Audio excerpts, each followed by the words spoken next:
El crimen de San Juan de Wilson, El Cobre, Santiago de Cuba. El día 7 de febrero de 1870 inició la cacería humana y la tragedia se extendió hasta el 15, en lo que fue uno de los episodios más oscuros de la Guerra de los 10 años. Desde la manigua doblaba la campana de la independencia, en el contexto de la Guerra de los 10 años. No era algo que el gobierno estuviera dispuesto a consentir sin, por lo menos, ajustar algunas cuentas. Como prólogo de la tragedia que vendría después, en la primera semana de febrero de 1870 se cernía sobre Santiago de Cuba un silencio opresivo, ese que suele traer la brisa en horas de presagios oscuros. Todo fue premeditado, entre copas. A finales de enero, durante un banquete de voluntarios celebrado en el Círculo Español en cuya mesa presidencial estuvieron el párroco Eduardo Lecanda y el jefe de contraguerrilla Carlos González Boet, ambos de la facción del conde de Balmaseda, se decidió escoger, sin pruebas de absoluta certeza, algunos laborantes señalados de brindar auxilio a los patriotas. Cuando de dar un buen escarmiento se trata, nada más tajante que una multa de sangre. Las calles polvorientas de Santiago se teñirían de rojo aún antes de que en La Habana se cometiera la atrocidad de fusilar 8 estudiantes de medicina a mansalva. En aquel acto, muy semejante a un conciliábulo de la Inquisición, se trató de comer carne fresca de gente gorda, señalándose los nombres de varios prestigiosos ciudadanos que, considerados como sospechosos, quedaban desde aquel momento condenados a la más terrible de las muertes, suscribió un testigo del suceso. Con instinto de tigre, Boet olió su oportunidad y asumió ejecutar la siniestra operación. La guerra era a muerte. La noche. Las sombras de la muerte danzaron sobre la caterva tocando las cabezas predestinadas. El día 7 comenzó la brusca cacería. Denunciados y apresados cayeron los señores Manuel Camacho, Diego Palacios, Desiderio Echavarría, los primos José María y Buenaventura Bravo, Juan Francisco del Pozo, Juan Francisco Portuondo, Diego Vinagre, Magín Robert, Andrés Puente, Bernardo Cabezas, Joaquín Santisteban y Ramón Garriga. Para hacer más contundente la cifra, la cadena de secuestros siguió en zona rural con la inclusión de Víctor Limonta, Baldomero Cosme, Eugenio Tres Palacios, Melchor Catasús, los Buenaventura Cruz, padre e hijo, y otros infortunados cuyos nombres no grabó la historia. Superaron la veintena. El comandante González Boet demostró tener una personalidad enfermiza. Saltándose las jurisprudencias, ordenó conducir a los presos desde Santiago, por 7 leguas, hasta el destruido ingenio San Juan de Wilson, en las inmediaciones del Cobre. Allí radicaba su cuartel de fechorías. Despeinados, aturdidos, atropellados de obra y palabra, los detenidos fueron amontonados en los corredores de la casona del ingenio.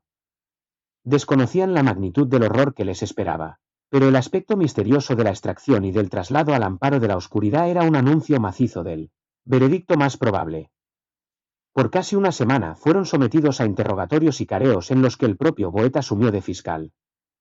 La tortura cobró forma en la persona del alférez de la guerrilla, Miguel Estevez, y ellos, en su zozobra, comenzaron a entender que el Calvario sería su compañero inseparable en los días venideros.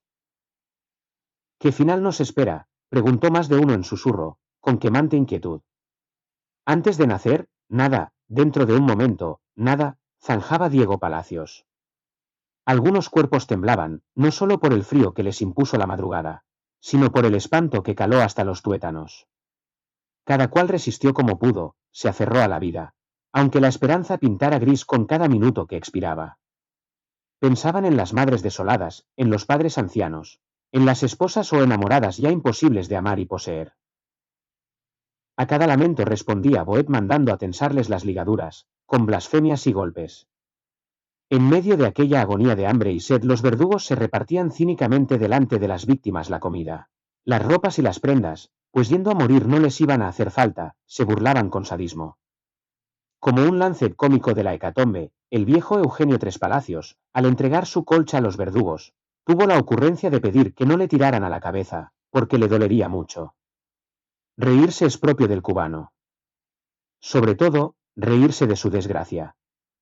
Pero huelga decir que ninguno de esos infelices tuvo ánimos para la risa. Con palos y humillaciones los represores pretendían robarles no solo la vida, sino pisotearles la dignidad antes. La brutalidad extrema tuvo su orgía en San Juan de Wilson, pero allí también se fraguó el espíritu de resistencia. Las horas. La madrugada fue una eternidad. Para cuando la negrura se fundió en el alba del 13 de febrero lo tuvieron más claro. La fatalidad se había posado sobre sus hombros como una tiñosa en la cerca de púas. Entonces irguió su voz indignada y altiva José María Bravo, inquiriendo, ¿dónde está el asesino Boet? Este se presentó al instante, destilando la resaca de su nocturna borrachera, y Bravo, mirándolo desafiante, le espetó en cara sus despotismos y transgresiones. El comandante, incapaz de esconder la ofensa detrás de sus garrafales barbas, llamó a su alférez y sentenció: «Conduzcan a este a la vuelta y le dan 4 tiros». A los pocos minutos se escuchó la plomiza descarga que daba por liquidada la orden. Entonces Boet, volviéndose hacia el grupo, dijo: «Ahora, a todos».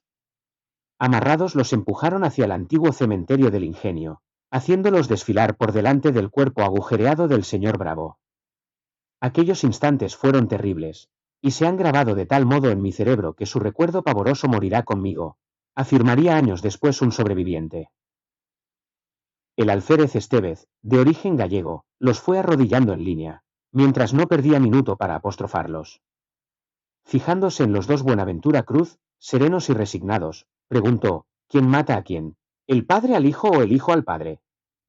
Cuando preguntaron la edad a Diego Palacios, ironizó Boet: 33 años, mala edad para redentores. Y después de haberlos mortificado a placer, señaló alegadamente al lugareño Baldomero Cosme, este primero. Cosme, anciano noble y franco, respondió con un rugido que quedaría vagando por esas lomas como un espectro: «Soca». 4 fusileros lo callaron para siempre. Siguió en turno el señor Manuel Camacho, que manifestó antes de desplomarse: «Muero asesinado, porque soy inocente». Al remolino de la ejecución el miedo se convertía en delirio, en impotencia. Acribillados por el terror antes que por las balas, a algunos se les quebraron los nervios y rogaron ser el inmediato fusilado. Fatal deseo derivado de las ansias por librarse, una vez y por todas, de semejante suplicio. Otros, rodillas en tierra, se mantenían aparentemente firmes. Sin embargo, Estévez arbitró de súbito: «Basta por hoy, mañana continuaremos». Y, al compás de la Marsellesa, que entonaban socarronamente Boet y compañía, los regresaron a su corredor de muerte, devenido en capilla expiatoria. Ese día, cuando penaba la tarde, el administrador del Ingenio, de apellido Pouton, les sirvió un plato de comida a modo de último regalo. Pero por algunas gargantas el nudo de angustias no daba paso a los alimentos. En sus ojos el reflejo del horror se mezclaba con la resignación, y echados sobre el piso, como animales apestados en espera del matadero, acabaron rindiéndose al agotamiento, amacando pesadillas y añoranzas de una salvación imposible. El día 14, que amaneció con cielo espléndido como el anterior, continuó el Vía Crucis.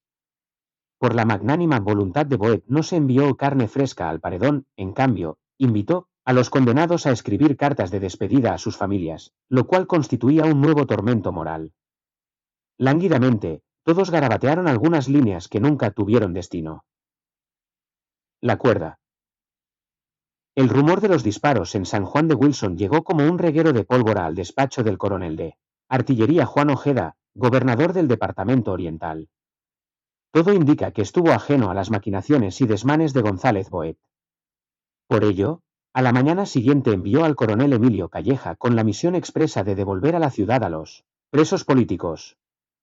Asimismo, portaba la orden de arrestar al oficial de guerrilla en caso de haber ejecutado sumariamente a algún detenido. Quieren salvar a los pejes gordos, pero solo se salvarán los que no tienen padrinos, rumiaba Boet doblando el pliego con la disposición superior. La suerte estaba echada. Enseguida dispuso que separaran del grupo a la decena de nombres en reclamación.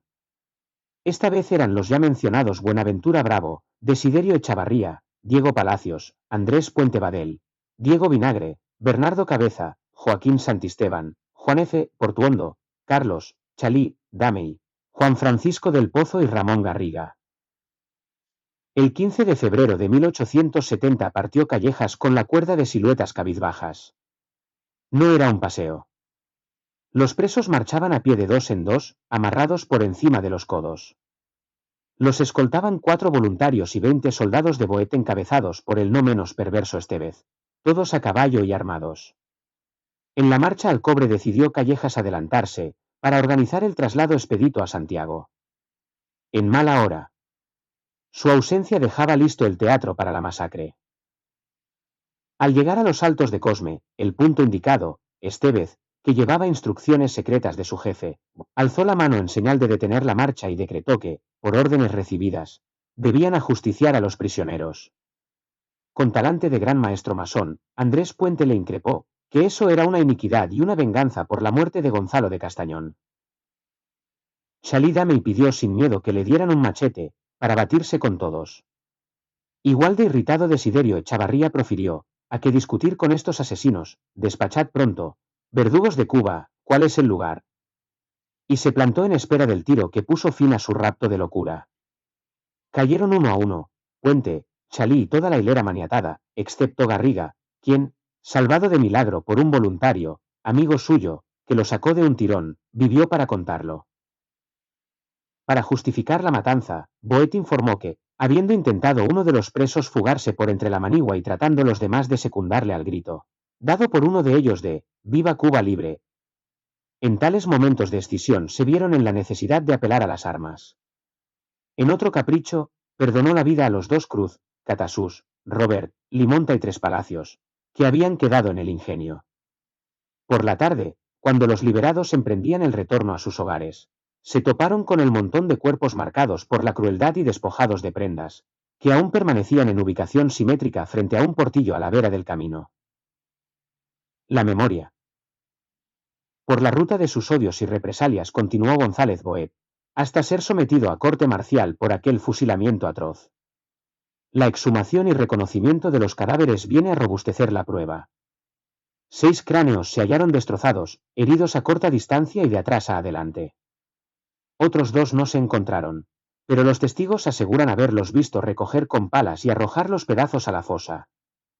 Los restantes se hallaron ilesos, pero los cuerpos a quienes pertenecieron tenían señales de haber sido heridos por la espalda y a quemarropa, detallaba el expediente incoado en junio de 1871. El fiscal pidió 6 años de cárcel en África, pero al final Boet pudo evadir la justicia. Con el tiempo fue condenado a 10 años por nuevos crímenes, y purgando sus culpas en una celda del Morro Habanero murió en julio de 1882. Como mudos testigos, la tierra de San Juan de Wilson ocultó la sangre en sus entrañas y el Coliseo de Montañas sumió los ecos de los alaridos en un silencio sepulcral. Casi 30 años después, el superviviente Buenaventura Cruz publicó una memoria detallando las horripilantes escenas de aquel episodio que lo atormentó hasta el final de sus días. En el tomo 4 de las Crónicas de Bacardí desempolvamos dicho testimonio a fin de dar alma a estas líneas.